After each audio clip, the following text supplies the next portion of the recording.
Hello, I'm Kathleen, and I carry a vivid memory from a few months back that I feel compelled to share.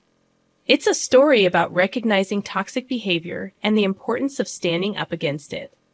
I'm 31, and my immediate family includes my 34-year-old husband, Anthony, and our kitten. Anthony and I, high school sweethearts, tied the knot at a young age despite attending colleges in different states. Our bond remains strong, and next month we'll celebrate our 13th year together. Regrettably, my mother-in-law, Carol, won't be joining us. From the start, Carol harbored a dislike for me. With 2 sons, she had always indulged and spoiled them, considering no one worthy of her precious boys. Anthony and his older brother, David, were oblivious to her controlling and manipulative nature. As they grew, Carol's overbearing tendencies became problematic, forbidding her teenage sons from dating or socializing with girls outside of school. Despite evident signs, Anthony and David remained enamored with their mother's love, failing to recognize her control. Over time, David began rebelling against Carol's rules, which led to conflicts, even threats against his then-girlfriend, Lauren, now his wife. David, however, stood firm, refusing to succumb to Carol's influence. Gradually, both brothers distanced themselves from Carol. Anthony, while acknowledging his brother's actions, believed they were excessive. In the early stages of our relationship, I refrained from commenting to avoid conflicts. Little did I know that Carol would redirect her efforts toward me, employing every means possible to dismantle our relationship. She orchestrated an elaborate Venice tour during prom week to prevent us from attending together. Despite Anthony's pleas to cancel the trip, it was the only time he went against his mother's wishes. Each time Carol called me, unleashing her barrage of insults and deeming me unworthy. Anthony remained passive, offering no defense. Carol even went so far as to predict that I would be unfaithful when I headed off to college. As we both secured spots in different colleges across states, Anthony succumbed to the pressure, leading us to take a brief break. During this hiatus, Carol took advantage of the situation, celebrating our apparent breakup. Unexpectedly, Anthony reconciled with me, infuriating Carol. In response, she intensified her harassment and humiliation, seizing every opportunity to make my life miserable. In an attempt to address the issue, I approached Anthony, expressing my grievances. "Anthony, your mother is consistently disrespectful towards me. Despite my efforts to be friendly and welcoming, she berates me and hurls insults. I'm growing weary of her behavior, and you need to address it." Anthony responded dismissively, defending his mother. "Kathleen, you know my mother is a bit sensitive after what happened with David. She fears losing me as well and genuinely believes she's looking out for my future. Don't take her words to heart." Infuriated, I pressed further. "So you're okay with how Carol treats me? Remember, she tried to break us up." Anthony justified Carol's actions, claiming she was trying to prevent potential heartbreak, leaving me frustrated. I confronted him about it. "She played on your insecurities to end our relationship. How can you justify that despite my efforts to make him see my perspective?" Anthony remained unconvinced. He insisted that Carol could do no wrong and accused me of falsely accusing her. Even David, attempting to reason with Anthony, faced resistance. Anthony accused David of betraying their mother, creating an awkward and strained dynamic between the 2 brothers. David ultimately married Amy, his high school sweetheart, the same person Carol had tried to scare off. Although David invited me to the wedding, he deliberately omitted to inform Carol, leading to her emotional distress. Carol desperately attempted to persuade Anthony to intervene and secure an invitation for her. Anthony, known for being a mama's boy, engaged in a heated argument with David about Carol. Initially reluctant to attend the wedding to support Carol, Anthony faced my challenge, questioning whether boycotting the event was justified given Carol's history with David and Amy. I pointed out Carol's persistent complaints about Amy supposedly taking David away from her during high school, attempting to defuse the situation. I asserted that it was a misunderstanding, acknowledging that mothers can sometimes become overly involved, I emphasized the importance of family, urging everyone to mend bridges and refrain from holding grudges. I reminded Anthony that the decision of whom to invite to the wedding rested with David and Amy. I emphasized the need to respect their autonomy, discouraging any requests. Despite my inability to attend the wedding, I expressed my concern that they might be making a mistake. Planning to RSVP the following day in the hope of influencing their decision, highlighting the potential consequences. I warned Anthony that not attending the wedding might result in being cut off by David and Amy, just as they had done with Carol. After much deliberation, Anthony eventually agreed to attend the wedding. I felt optimistic that this decision might bring positive change, allowing David and Amy to enjoy their happiness without interference from Carol. They chose to organize the wedding far away to prevent Carol from showing up. However, Carol's reaction was intense when Anthony showed her pictures from the wedding. She cried on his shoulders and insisted on his company for a month. Anthony even canceled our planned Colorado trip to make amends with her. Witnessing how he handled the situation left me feeling pretty heartbroken. Despite the certainty that our love ran deep, breaking up was no longer an option. My only hope was that Anthony would come to his senses regarding Carol's troubling behavior. Fast forward 3 years, and Anthony finally proposed to me. Carol, displeased, put on a facade of happiness for him. Yet, I later discovered she had refused to give him her engagement ring, convinced that I was a gold digger and our marriage wouldn't last. I loved the ring Anthony chose for me, a testament to our financial independence as engineers. Carol's jewelry was the last thing I desired.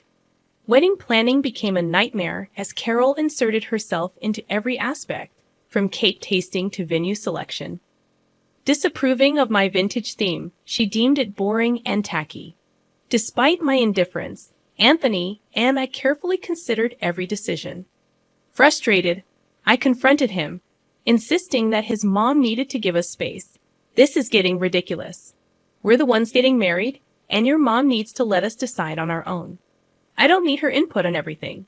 She hates every decision I make. You need to tell her to back off. Anthony defended his mother, claiming she wanted the best for us, tired of this excuse. I argued that she deserved to be uninvited from David's wedding due to her interference.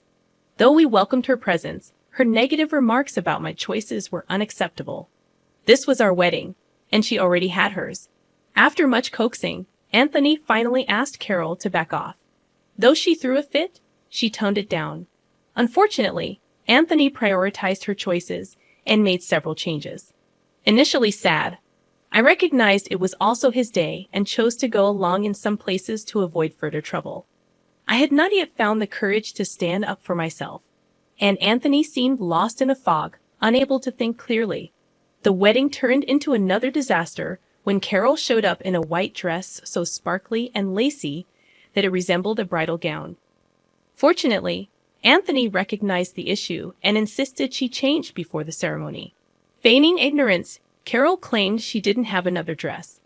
However, my maid of honor and best friend came to the rescue, producing a pale blue gown that fit Carol perfectly. Anticipating her intention to wear white, I had purchased a decent dress for her on my dime. With no excuses left, Carol had to wear the provided dress. During the reception, she delivered tearful speeches about losing her children to awful women, targeting both me and Lauren, who were avoiding her. Carol also disparaged our relationship, portraying herself as the victimized mother-in-law. The wedding attendees looked uncomfortable, and even her own family was mortified. My maid of honor swiftly took the microphone, redirecting the atmosphere. On our honeymoon, Carol incessantly called us, reaching out to Anthony and crying about feeling lonely. She bombarded us with 5 calls a day, and when unable to reach Anthony, she called me, accusing me of taking her son away.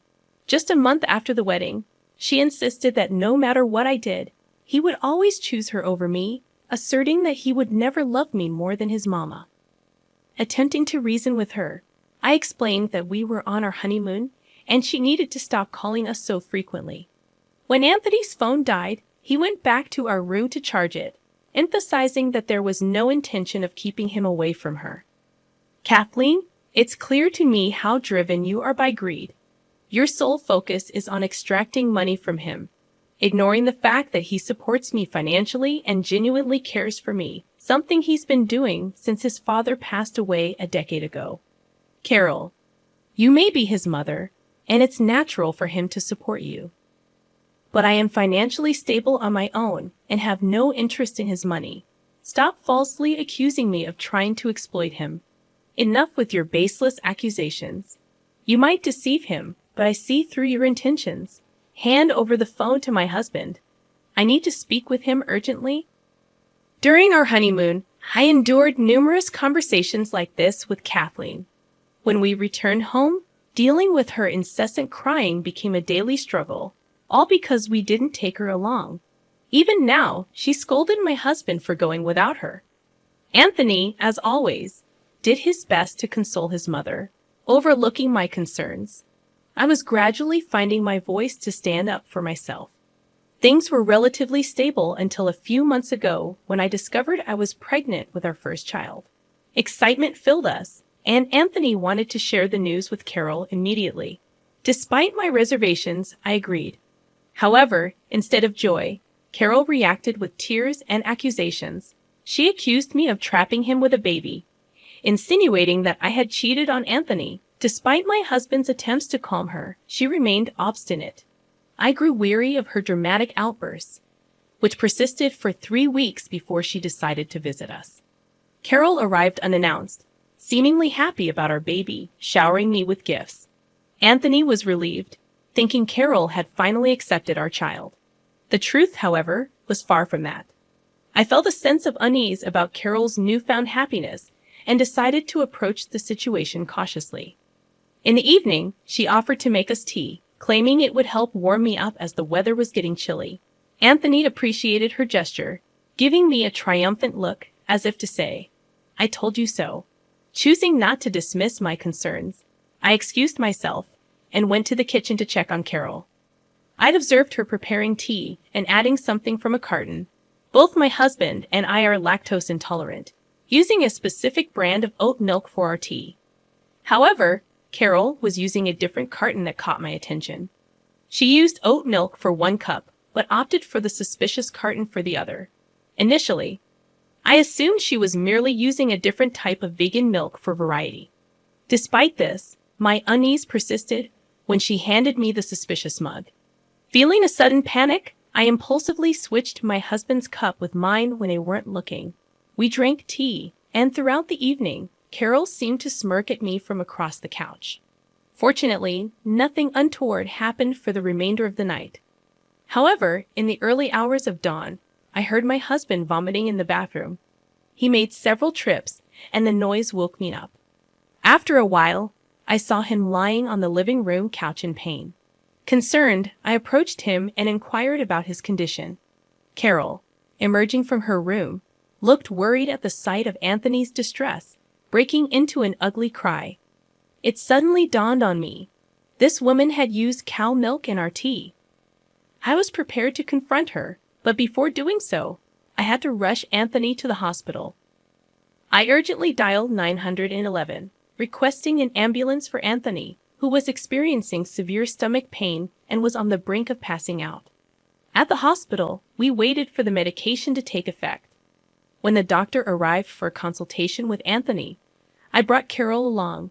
In the presence of both Anthony and the doctor, I coerced Carol into confessing to everything.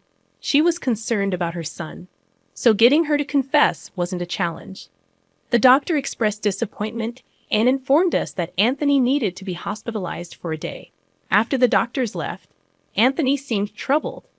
The fog in his mind began to clear, and he questioned Carol about why she used milk in his tea, knowing about his allergy. He pointed out that their household didn't even have cow milk, and I didn't consume it either. Carol insisted that she didn't intend to harm Anthony, claiming she was aware of his milk allergy. Anthony was perplexed and demanded an explanation.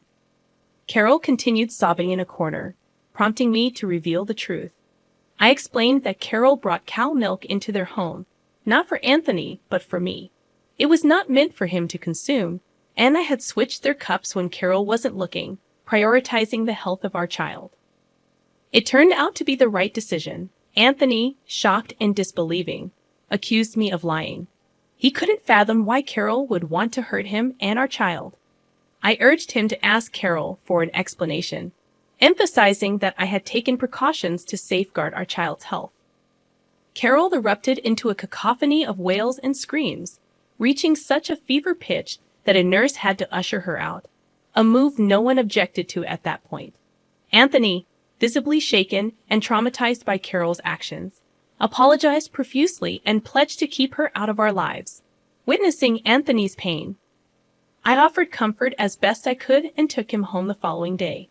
During his hospital stay, I seized the opportunity to change the locks on our house. Anthony called Carol, firmly informing her that we were cutting all contact with her for good. This decision triggered more cries and pleas from her. Insisting that as his mother, he couldn't sever ties, Anthony resolutely rejected her pleas, highlighting how her actions had harmed our family. He emphasized that he wouldn't tolerate it any longer. Acknowledging that he had been blind to her detrimental influence, Carol confessed her motivations, admitting that she sought to hurt me and make me suffer because she felt neglected. Anthony, unyielding, deemed her actions unforgivable, especially considering the potential harm if I had consumed the tea she prepared. Expressing his disgust, Anthony firmly rejected her presence and cut off all communication. We changed the locks to prevent her from entering our home, and when she attempted to force her way in, we called the authorities, blocking her on phones and social media. We informed our extended family about the situation, and their unanimous disapproval further isolated Carol.